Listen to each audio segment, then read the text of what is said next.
segurança social como direito humano tem que ter como objetivo que a cobertura seja universal, ou seja, que 100% da população esteja coberta pela proteção social. Ora, este tipo de preferência o mercado não pode emitir, só o Estado. Só o Estado como, diria, representante, isto pode ser uma palavra que seja um bocadinho forte, como representante, digamos, da comunidade, da coletividade. A segunda questão, ou seja, isto quer dizer que, no fundo, só o Estado pode permitir que quem não tem dinheiro para pagar a segurança social possa, de facto, dela beneficiar. Em segundo lugar, o mercado não é responsável. Na literatura sobre direitos humanos, normalmente diz-se que aos direitos de uns indivíduos correspondem forçosamente deveres de outros indivíduos ou do Estado. O que significa que se os direitos dos indivíduos não estiverem garantidos, alguém ou alguma instituição não cumpriu o seu dever. Portanto, aqui a questão da responsabilidade é um elemento fundamental. Quando se trata do Estado, o Estado que é, em princípio, o Estado democrático, em princípio, eleito e conhecido, nós sabemos quem são, e, por cima, a sua legitimidade decorre do mandato que lhe transmitimos. Se, porventura, o Estado não cumprir o seu dever, e de vez em quando não cumpre o seu dever, o Estado pode ser levado ao tribunal, por exemplo, quando alguns desses direitos são justiciáveis, ou pode ser, eu diria, responsabilizado em eleições que decorrem com a periodicidade, pode ser de 4 anos, no nosso caso, mas pode ser outro tipo de periodicidade, mas há aqui uma prestação de contas aos, digamos, beneficiários do sistema, àqueles que, no fundo, eles estão a representar. Ora, o mercado, ao contrário do Estado, não é conhecido, é anónimo. Aliás, é por definição anónimo. E, em segundo lugar, também não tem a sua legitimidade, não advém de um mandato transmitido por alguém, é uma autolegitimação. A sua legitimidade digamos, é fornecida por si própria.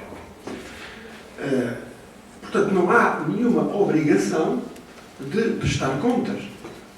Ninguém vai dizer assim, a população portuguesa, só 70% da população tem automóveis, as empresas não vão dizer assim, peço desculpa, não atingimos o objetivo de 75% de cobertura automobilística da sociedade portuguesa.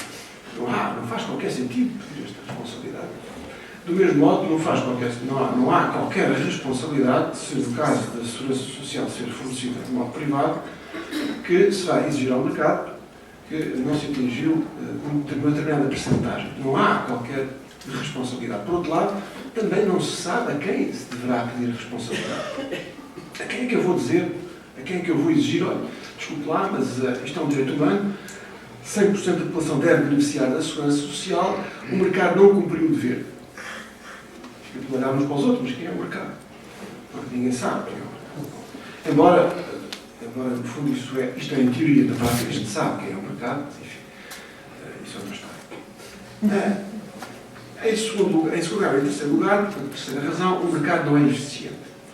E eu vou aqui passar por cima de algumas questões, simplesmente porque, na primeira parte, a segurança social foi, de certa maneira, reduzida de uma maneira, não diria abusiva, mas prática, se calhar, à questão das pensões. E, portanto, não vou tratar dos assuntos, vou ficar também pelas pensões, até para se poder vou fazer uma espécie de transição entre o debate anterior e este.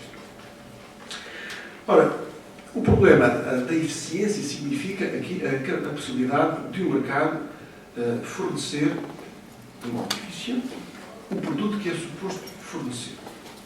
Ou seja, se de facto o mercado pode fornecer uma pensão, no caso da pensão, como um direito humano. Bom, aqui temos, desde logo, um problema. É que aliás tem a ver com todos os mercados que lidam com este tipo de, eu diria, de fenómenos intertemporais, que é a dificuldade em determinar hoje quanto é que custa o serviço que nós vamos prestar daqui por 20 ou 30 anos ou 40. não é? Ou seja, quanto é que tem que pagar hoje por aquilo que vai receber daqui por 40 anos, que é um final, no fundo, atinge toda a gente, inclusive o Estado. De certa maneira, poderia também atingir o Estado. Isto significa, por exemplo, que um sistema de capitalização, como se falou há pouco, um sistema de capitalização permite, na prática, pode permitir na prática que uma pensão seja até superior àquela que o mesmo trabalhador receberia de acordo com o sistema de repartição. Portanto, daria até mais dinheiro, que uma pessoa ficaria bastante contente, do ponto de vista individual, mas, do ponto de vista de um direito, não é a mesma coisa. Um direito, e eu diria para atalhar um bocadinho o caminho, um direito é a mesma coisa que uma garantia. Uma garantia é um contrato.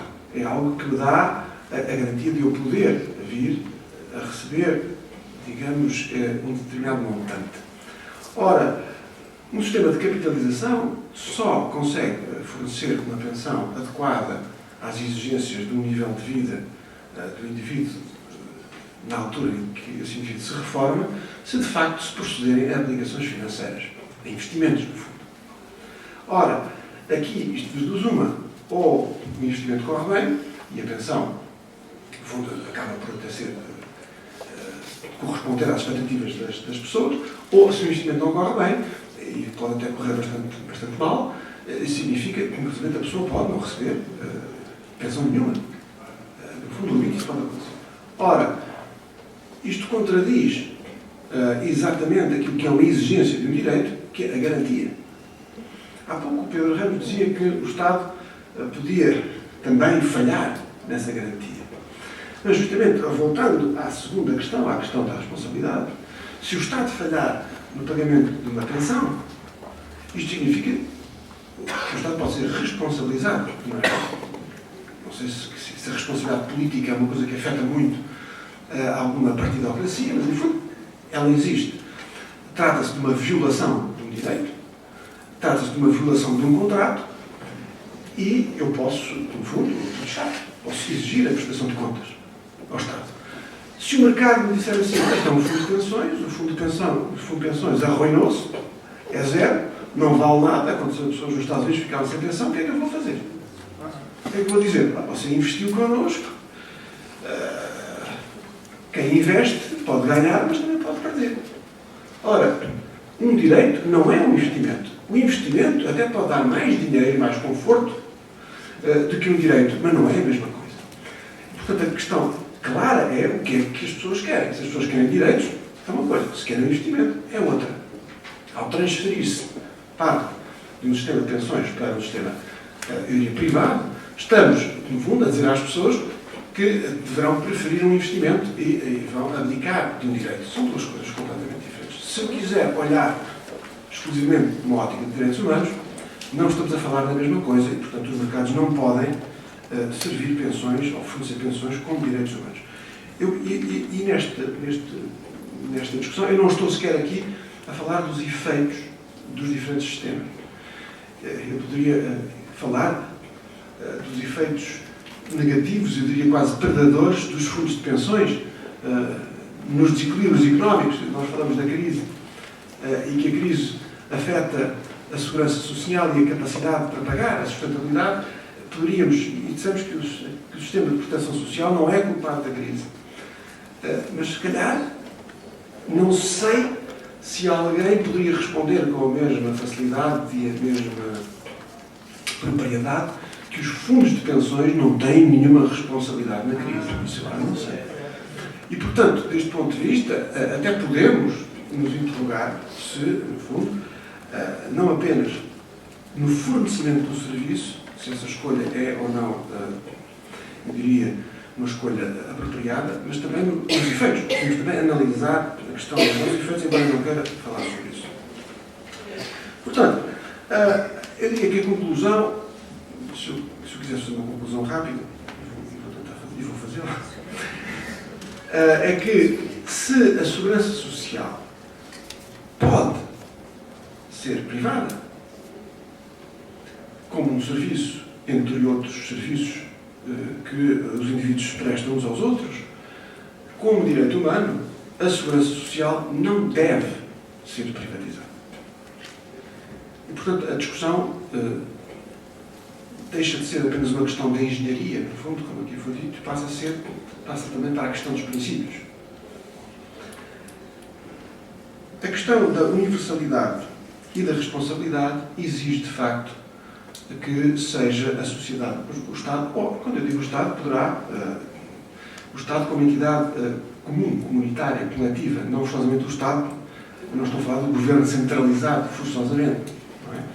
Mas apenas o Estado, como oposição privado, e digo bem aqui privado, com fins lucrativos, pode substituir, ou pode fornecer, de facto, a segurança social.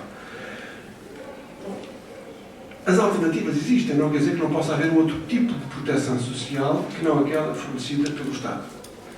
O que eu estou aqui a dizer é que, se quisermos um sistema de proteção social com as exigências de um direito humano, porque, de facto, a segurança social é um direito humano reconhecido, então só pode ser o Estado. Agora, nós podemos prescindir de direitos, de facto.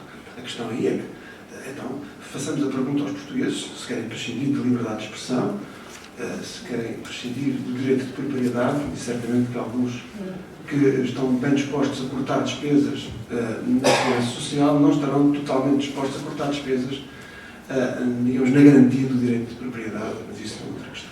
Muito obrigado.